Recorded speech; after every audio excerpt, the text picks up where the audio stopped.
우리 앞뒤 좌우로 보시면서 함께 인사 나누시겠습니다. 참 잘 오셨습니다. 주님의 은혜가 가득하시기를 축복합니다. 때로 살아가는 게 참 힘들기도 합니다. 예배의 자리로 향하면서도 참 오늘은 좀 피곤하다, 그런 마음으로 향하실 때도 간혹 있으실 겁니다. 근데 참 와서 성도님들과 함께 찬양을 하고 예배를 드리다 보면 아까 있던 그 피로감이, 또 무거웠던 머리와 마음이 어디로 갔는지 없어지고 이렇게 맑게 또 새 힘을 얻게 되는 것을 느낍니다. 저와 여러분이 정말 말세를 살아가는 이때에 육신의 어려움으로 지치지 않으시고 늘 하나님께서 새로운 마음, 어디든지 예수 나를 이끌면 어디든지 주와 함께 가려네, 그런 마음 가지고 새 힘을 내시고 앞에 뒤에 옆에 분들과 함께 주님과 동행하는 기쁨이 충만한 우리 솔즈베리 한인 장로교회 되기를 주님의 이름으로 축원드립니다. 창세기 23장은 아브라함이 자기 아내 사라의 매장지로 막벨라 밭 굴을 구입해서 자신의 소유지를 삼은 사건을 기록하고 있는 장입니다. 그런데 이 사건은 아내 사라의 죽음이라는 아브라함의 개인의 아픔을 넘어서 하나님께서 아브라함과 사라에게 주신 땅과 자손에 대한 약속이 위기에 처하는 문제처럼 보여질 수 있습니다. 아브라함과 사라가 하나님의 약속을 붙잡고 왔는데, 하나님의 약속을 요약하자면 내가 너희에게 자손을 주겠다, 내가 너희에게 땅을 주겠다라는 것인데, 자손은 이제 이삭이 하나 생겼는데 아직 땅은 없단 말이에요. 하나님의 약속이 이루어지지 않는 것인가? 하나님의 약속이 위기에 처한 것이 아닌가? 그렇게 보일 수 있습니다. 그러나 오늘 이 사건은 오히려 아브라함이 약속의 땅 가나안에서 아픔 가운데, 고난 가운데, 아내의 죽음으로 비탄 가운데 있었지만 오히려 가나안 땅 중에서 최초로 땅을 소유하게 되는 그런 계기가 된 것을 우리가 보게 됩니다. 그래서 오늘 본문의 말씀은 그러한 아픔이, 그러한 고난이, 어쩌면 하나님의 약속이 위기와 같이 봉착한 것 같지만 그것이 어떻게 극복되며 또 회복으로 진행되는지를 잘 보여주는 말씀이라 할 수 있습니다. 하나님께서 아브라함에게 주신 약속, 자손과 땅이죠. 가장 먼저 75세 되었을 때에 아브라함에게 나타나서 말씀을 이렇게 하십니다. 여호와께서 아브라함에게 이르시되 너는 너의 고향과 친척과 아버지의 집을 떠나 내가 내게 지시할 땅으로 가라. 내가 너로 큰 민족을 이루게 하고, 자손이죠, 내게 복을 주어 내 이름을 창대하게 하리니 너는 복이 될지라. 땅도 주시고 자손도 주시겠다. 자손에 대한 약속은 사라에게서 이삭을 태어나게 하심으로 성취되기 시작하였습니다. 비록 하나님께서 아브라함의 믿음을 시험하시고자 그의 외아들을 이삭을 번제로 바치라 명령을 내리셨지만 아브라함은 그 시험을 온전히 순종함으로 극복하며 통과합니다. 하지만 사라가 죽을 때까지 가나안 땅에 대한 약속은 전혀 이루어지지가 않고 있었습니다. 손바닥 하나만큼의 땅도 없이. 그리고 창세기 23장에 이르러서 사라가 127세를 산 후에 가나안 땅 헤브론에서 죽었다 기록합니다. 사랑하는 아내를 잃는다는 것, 그것은 굳이 특별한 설명을 붙일 필요가 없이 아브라함에게는 너무나 큰 상실과 아픔이었습니다. 아브라함은 사라를 잃은 아픔으로 심히 애통했습니다. 그러나 사라를 잃은 것은 단순하게 아브라함 개인의 애통에 머무는 것이 아니라 땅에 대한 약속이 전혀 이루어지지 않은 상황에서 하나님의 약속마저 위기로 다가오는 듯 했습니다. 하지만 오늘 본문은 죽음의 애통, 약속의 위기로 끝나지 않습니다. 아브라함은 핵족 속으로부터 막벨라 굴과 밭을 구입해서 아내 사라를 매장함으로 사랑하는 아내를 잃은 슬픔을 위로했습니다. 그리고 나아가서 사라의 매장지로 구입한 막벨라 밭과 굴을 아브라함의 소유지로 확정함으로 땅에 대한 하나님의 약속의 성취가 마침내 시작되는 그런 아주 뜻깊은 본문 말씀입니다.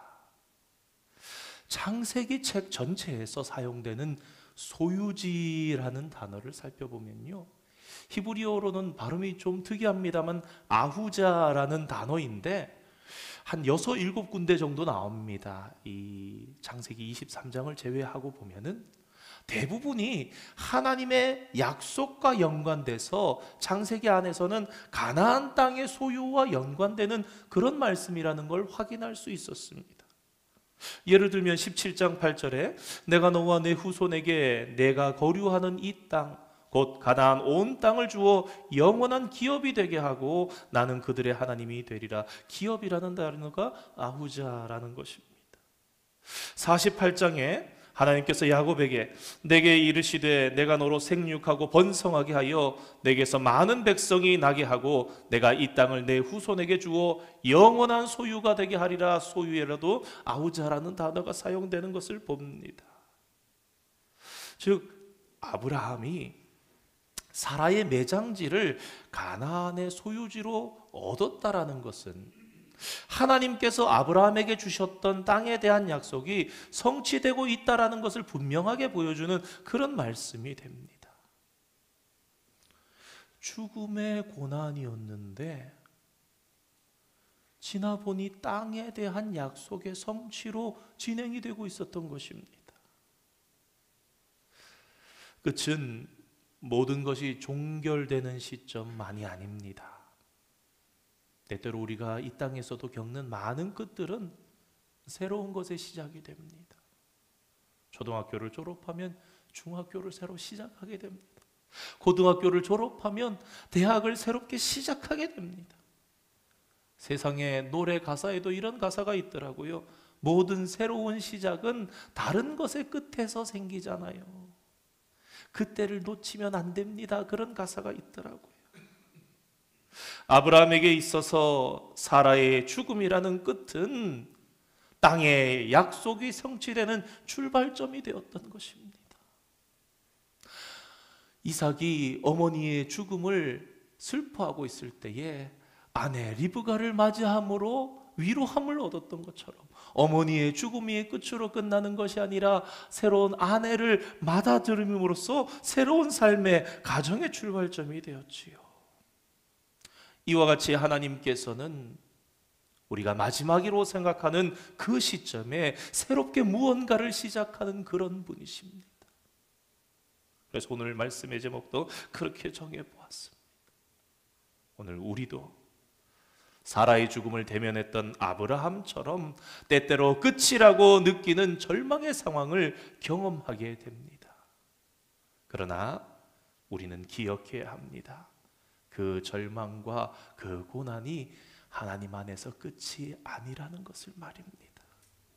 우리가 대면하는 절망의 상황이 때로는 하나님께서 약속을 이루시는 위대한 시작이 됨을 기억하면서 고난의 때에 우리가 끝이라고 생각하는 것이 아니라 그 고난을 극복해 나아가는 그런 믿음의 성도들이 되시기를 주님의 이름으로 축원드립니다. 약속의 성취에는 인간의 책임도 따른다는 것을 오늘 말씀을 통해서 또한 보게 됩니다. 하나님께서는요, 자손에 대한 약속에 있어서는요, 하나님께서 굉장히 주도적으로 일을 해 나가십니다.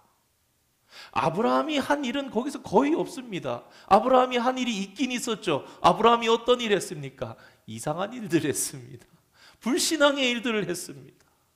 하나님께서 내가 너의 씨로 바다의 모래같이 많아지게 하겠다 하는데 자꾸만 자신이 없어져서 하나님 저의 리디머는 저 다메섹 종 엘리에셀입니다.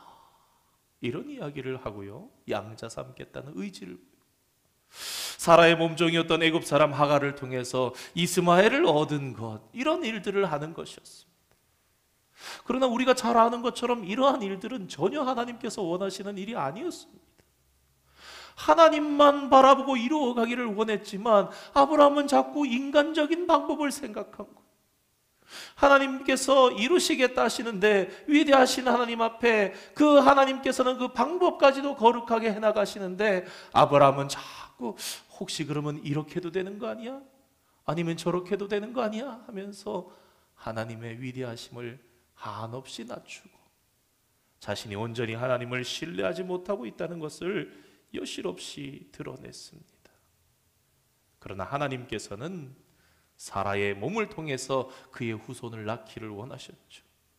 우리가 잘 아는 것처럼 창세기 16장에 애굽 사람, 여러분 애굽이잖아요. 아브라함이 애굽 가서 좋은 기억이 있습니까? 애굽 가서 아내 뺏길 뻔했고 애굽 가서 불의한 재물 쌓고 와서 부자가 됐다가 롯하고 싸워가지고 헤어지긴 하고 그 애굽에서 얻어온 여종을 자기 아내가 시킨다고 그 여종 통해서 생산해 보려고 했지만 오히려 오늘날도 이스마엘의 후손과 아브라함의 후손들이 얼마나 힘겹게 살아갑니까? 그 이후에 하나님께서 17장에 창세기 17장에 하나님의 아브라함에게 오셔서 이제는 콕 집어서 말씀하십니다. 너하고 사라 사이에 날 거다. 사라를 통해서 내게 후손을 줄 거라고 이제는 실수하지 말라고 말씀하시는 것만 같은 그런 하나님의 음성을 듣는 것 같은 그런 장면도 봅니다. 그리고는 마침내 당신이 약속하시고 말씀하신 대로 사라를 통해서 이삭을 낳게 하셨습니다. 아브라함, 이삭, 야곱, 그리고 야곱에게서 12아들이 나는 그 모든 과정들, 하나님께서는 그 속에서 자신의 자손에 대한 약속을 지켜나가고 이루어 가심에 있어서 스스로 주도적으로 이루어 나가셨습니다. 그런데 땅에 대한 약속 성취는요, 자손에 대한 약속 성취와 다르게 아브라함의 역할이 아주 주도적으로 드러나고 있는 것을 보게 됩니다. 오늘 본문의 중심부를 이루는 3절 말씀에서 18절까지의 말씀을 보면 아브라함은 아내 사라의 매장지, 즉 가나안 땅을 소유함에 있어서 아브라함이 적극적으로 나서서 그 땅 해쪽 속 사람들과 협상을 진행하는 그런 모습을 봅니다. 좀 더 구체적으로 살펴보면요, 이 아브라함과 해쪽 속 혹은 이 아브라함과 에브론이라는 사람 사이의 이 협상은요 3번에 걸친 대화로 진행되고 있는 것을 봅니다. 여기에서 아브라함은 3번 모두 아주 겸손한 태도로 그들에게 나아가서 그 대화를 이끌어 나갑니다. 협상의 대화는 모두 아브라함이 해쪽 속 혹은 에브론 앞에서 나아가서 먼저 매장지를 매입할 것을 요청하면 거기에 대해서 해쪽 속이 대답하거나 아니면 에브론이 대답하는 형태로 진행됩니다. 즉 아브라함이 사라의 매장지로 가나안 땅을 구입하는 협상을 아브라함 그 자신이 주도해 나갔던 것입니다. 그뿐만이 아니었습니다. 아브라함은 예의 있게 말하는 것으로만 그치지 않았습니다. 그는 구체적으로 행동하면서 이 협상을 이루어 갔습니다. 아브라함은 협상이 타결된 후에 에브론이 제안한 것을 그대로 받아들여서 은 400세겔을 지불하고 막벨라 불과 또한 밭을 구입하였습니다. 하나님께서 주신 약속을 성취함에 있어서 하나님께서 주도적으로 모든 것을 하시는 경우도 있습니다. 그러나 오늘 이 말씀을 통해서 우리는 또 한 가지 분명히 기억해야 할 것이 있습니다. 그것은 바로 하나님의 약속을 받은 인간이 책임 의식을 가지고 참여하며 그 약속을 이루어 나가야 하는 부분도 있다라는 것입니다. 사랑하는 성도 여러분, 아브라함이 땅에 대한 하나님의 약속을 이룸에 있어서 해족속과의 협상에 주도적으로 임하면서 그 협상을 성취시킨 것처럼 오늘 우리도 하나님께서 주신 약속을 이루어감에 있어서 세상 속에서 주도적으로 해 나가야 하는 일들이 있다라는 것을 기억해야 하겠습니다. 하나님의 약속의 말씀을 이루기 위해 자발적으로 수고하는 것은 바로 구원받은 성도의 마땅한 책임이라는 것을 기억하는 저와 여러분 되기를 원합니다. 아브라함이 적극적으로 협상하며 땅에 대한 하나님의 약속을 성취해 나갔던 것처럼 오늘 저와 여러분도 하나님의 약속을 이루기 위해서 적극적으로 행하며 나아가는 가운데 하나님께서 도와주시고 준비하신 축복을 우리 위에 부어주시는 놀라운 축복이 사랑하는 성도님들의 삶 가운데 임하기를 주님의 이름으로 축원드립니다. 마지막으로 약속 성취를 위해 대가도 지불해야 한다라는 것을 살펴보겠습니다. 아브라함은 아내 사라를 잃은 상실과 아픔을 극복하고 하나님께서 주신 약속에 대한 그 땅에 대한 약속을 이루기 위해서 힘써갔습니다. 다시 말해서 일부러 자신이 계획했던 것이 아니지만 이 모든 상황 가운데서 하나님의 섭리하심 가운데 아내의 아픔과 고난을 어떻게 극복했느냐? 하나님의 약속을 성취하는 가운데 그것을 극복하게 되었다라는 거예요. 다시 말해서 하나님의 일을 열심히 하는 가운데에 나에게 있던 고난과 아픔들이 극복되었다라는 것입니다. 때때로 신앙생활 하다가 지치시는 분들이 계십니다. 때때로 상담을 합니다. 목사님, 이제는 조금 쉬어야 될 것 같습니다. 혹 상처를 받으셔서 교회의 일들에 적극적으로 봉사의 자리에 나오지 못하시는 분들이 계십니다. 쉬면 회복되고 해결되고 나와서 다시 그 자리에서 열심으로 섬길 수 있을 것 같지만 거의 대부분의 성도들은 회복되지 못합니다. 오히려 어떤 경우에 회복이 되느냐?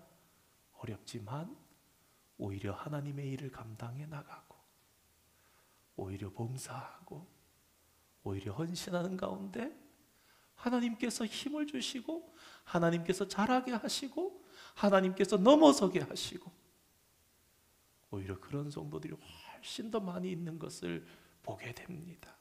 오늘 본문도 마찬가지인 것 같습니다.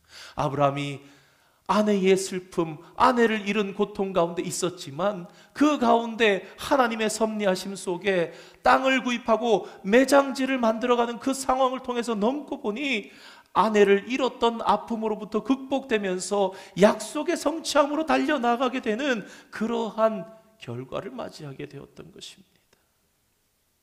그러나 그 과정이 결코 순탄치만은 않았습니다.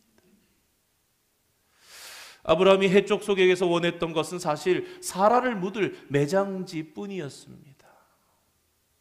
구체적으로는 에브론이라는 사람이 소유하고 있는 막벨라의 굴만, 저는 굴만 있으면 됩니다. 제 아내를 거기에 매장할 수 있도록 허락해 주면 좋겠습니다. 제가 그 굴을 살 수 있도록 해 주십시오.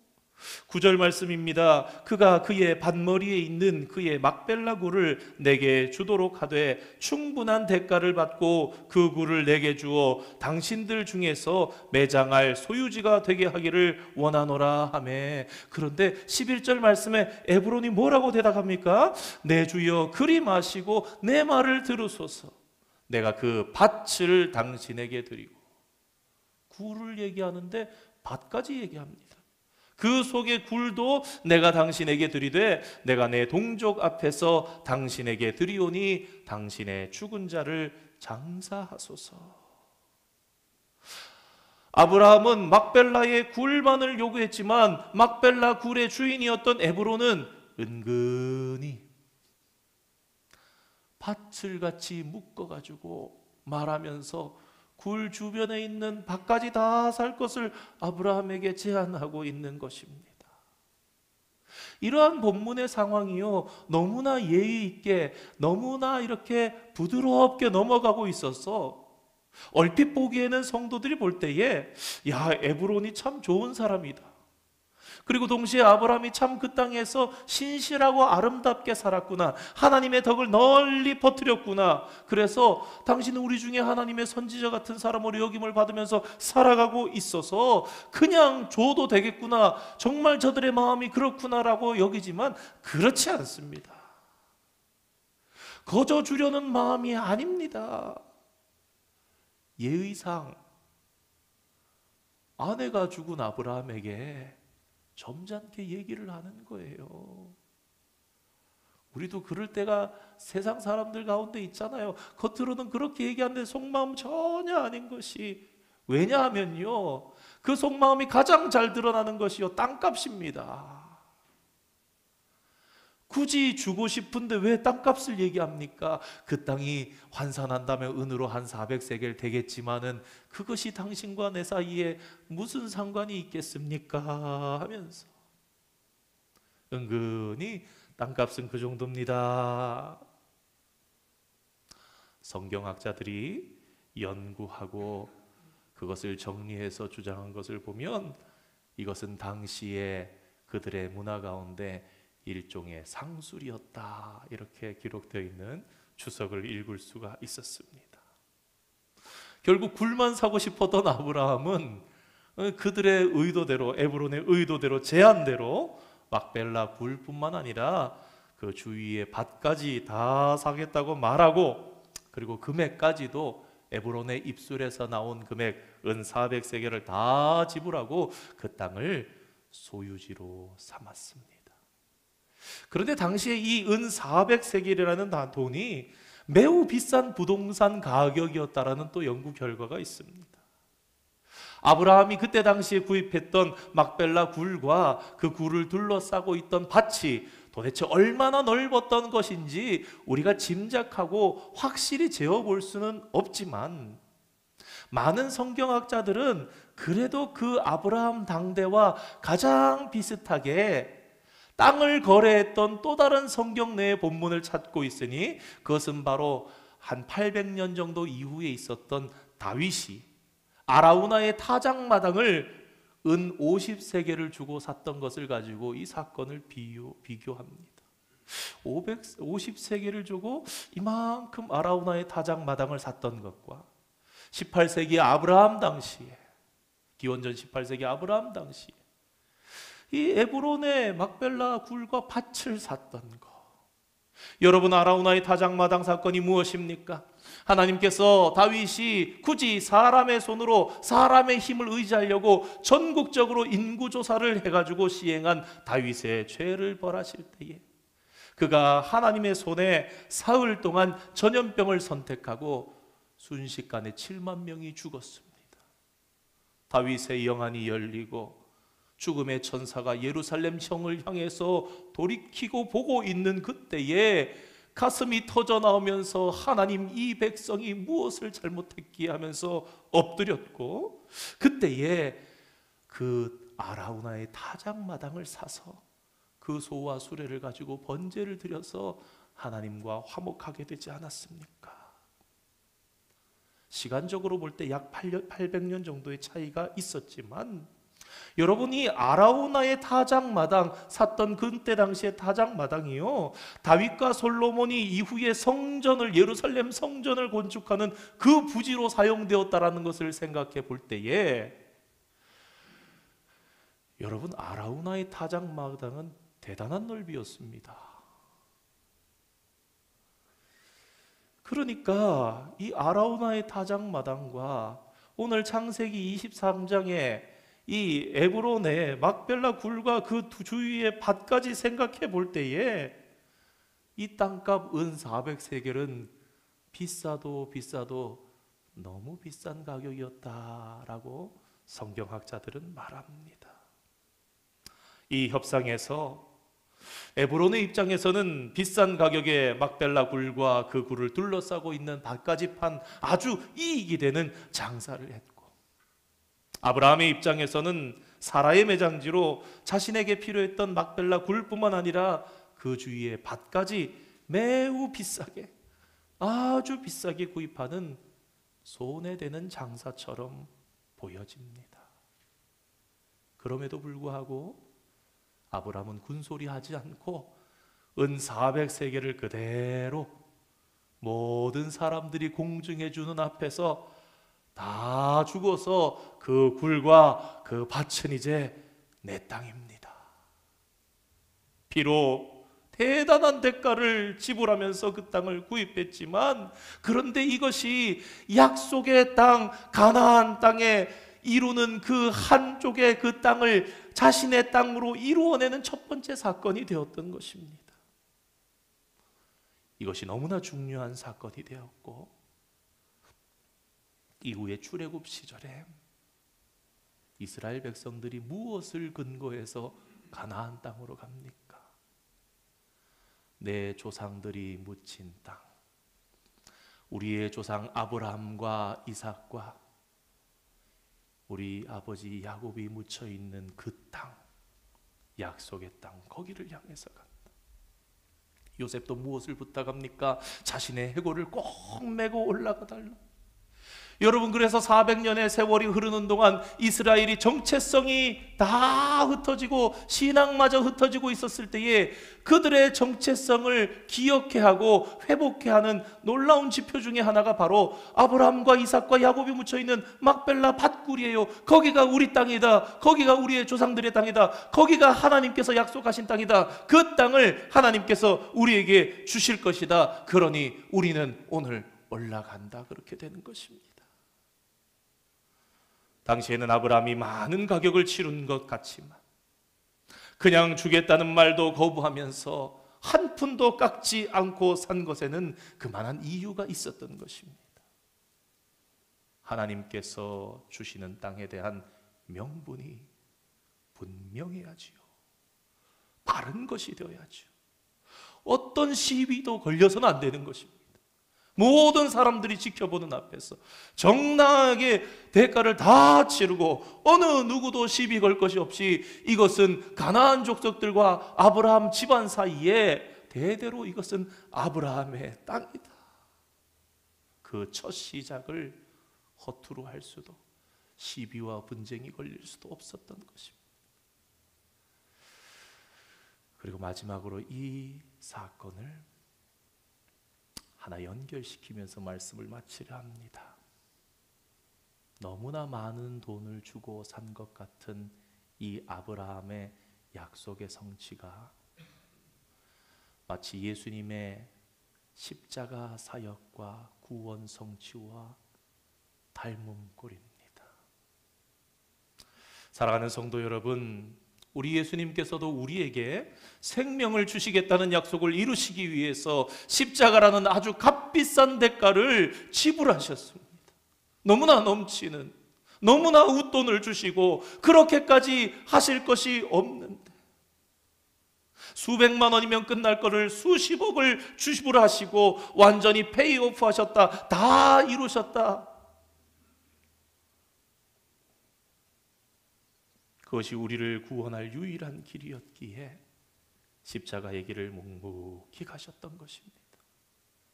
그리고 그 예수님께서 치르신 값비싼 넉넉하고 남음이 되는 그 사랑으로 우리는 오늘 값없이 하나님의 은혜를 누리고 있게 되었습니다. 사랑하는 성도 여러분, 주님의 십자가를 묵상하는 사순절입니다. 우리는 값없이 받았지만 그러나 한없이 값비싼 그 은혜를 기억하시면서 오늘 우리도 하나님과의 약속을 이루기 위해서는 때로는 아브라함처럼 값비싼 대가도 지불할 수 있는 그런 그리스도인 되기를 다짐하는 저와 여러분 되기를 원합니다. 마태복음 16장 24절에 예수님께서 이렇게 말씀하십니다. 이에 예수께서 제자들에게 이르시되 누구든지 나를 따라오려거든 자기를 부인하고 자기 십자가를 지고 나를 따를 것이니라. 때로는 그것이 나의 자기 십자가가 될 수도 있다라는 것입니다.